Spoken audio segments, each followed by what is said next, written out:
Hello good morning guys. સવારમાં જ આવું બધું થોડું ચમકે કે પછી આખો દિવસમાં ખબર નહીં શું થઈ જાય ને તો સાંજે તો એવું આવે કે કોઈ ધોઈ કાઢ્યું હોય મસ્ત. ચલો બકવાસ બહુ કરી લીધી, હવે ઓફિસ જઈએ. યાર જેનાથી બધાથી વધારે ડર લાગે ને તે સામે જો આવી જાય ને મેં તો ત્યાં જ ઊભી રહી જાઉં. તો ઓફિસ આવીને પહેલાં કરી મેં સફાઈ, પછી આજે પોતું બી મારવાનું હતું. ફર્સ્ટ જ એટલું ગંદુ દેખાય કે મારવા જ પડે. સફાઈ કરીને હું બેસી ગઈ મારું કામ કરવા માટે. કામ કરતાં બિંદી બી ક્યાં જતી રહી, અને બિંદી વગર મને ચાલે નહીં હે. મેં કશે ને કશે તો મૂકેલી જ હશે, ડ્રોરમાં મોરમાં હશે જ, મળી જાય તો સારું. બિંદીની એટલી ટેવ પડી ગયેલી છે ને મને, જીન્સ ટોપ પર બી મેં બિંદી લગાવું. કશે બી જામ બિંદી લગાવવા વગર નીકળું નહીં મેં. ને કશે બી જામ તો એક એક્સ્ટ્રા બિંદી મારા પર મૂકેલી જોઈ, કેમ કે મને ખબર નીકળી પડે. હા સો હવે થોડું સારું દેખાય છે ને. પછી બોટલ સરખા મૂકવાના હતા તે મૂક્યા મેં. પછી 12 વાગ્યા એટલે હું જમવા માટે નીકળી ગઈ. ફટાફટ જમીને હું આવી ગઈ ઓફિસ પર, ને ઓફિસ પર લાઇટ જ નથી યાર. ને આ લોકોએ ગેટ જેવું બનાવ્યું છે, કેટલું મસ્ત લાગે છે. પછી એક કસ્ટમરનું સબસિડી વાળું ચેક કરવાનું હતું, તે ચેક કર્યું મેં.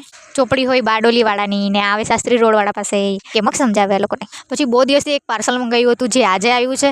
થોબડાની ખુશી જોઉં છો, ખુશી પણ સાલું ખોલતા જ આને તો મને કલાક થઈ જાય. ખબર નહીં કેવી રીતે આ લોકો આવું પેકિંગ કરી આપે ને. એમાંથી આ બોક્સ નીકળ્યું છે ને એ બી મારાથી ખુલવાનું નામ જ નહીં લેશે, મને ખબર જ છે. થોબડાનું રિએક્શન જોઈને તો જાણી ગયા હશે કે મસ્ત જ આવ્યું છે વસ્તુ. તમને લોકોને બી બતાવું છું, શાંતિ રાખો. મને ઇયરિંગ્સનો શોખ કંઈ વધારે જ છે, એટલે મેં ઇયરિંગ્સ મંગાવ્યા છે. 1 મિનિટ અનપેક કરીને બતાવું. જો મસ્ત છે ને, ફોટોમાં નાના દેખાતા હતા પણ જરા મોટા છે ને વજનવાળા બી છે, તો પહેરતા ટાઈમે ધ્યાન રાખવા પડે મારે. આની સાથે બીજું કંઈ બી આવ્યું છે ને મારું રિએક્શન તો જો યાર, સારી વસ્તુ જો હોય તો મારું રિએક્શન કંઈ ખતરનાક જ હોય. આ ઇયરિંગ સાથેની હુક ચેન આવે જે બાલમાં લગાવવાનું હોય પાછળથી. ચલો જોઈ લીધું ઇયરિંગ્સ મારું, તો મળીએ કાલે, બાય.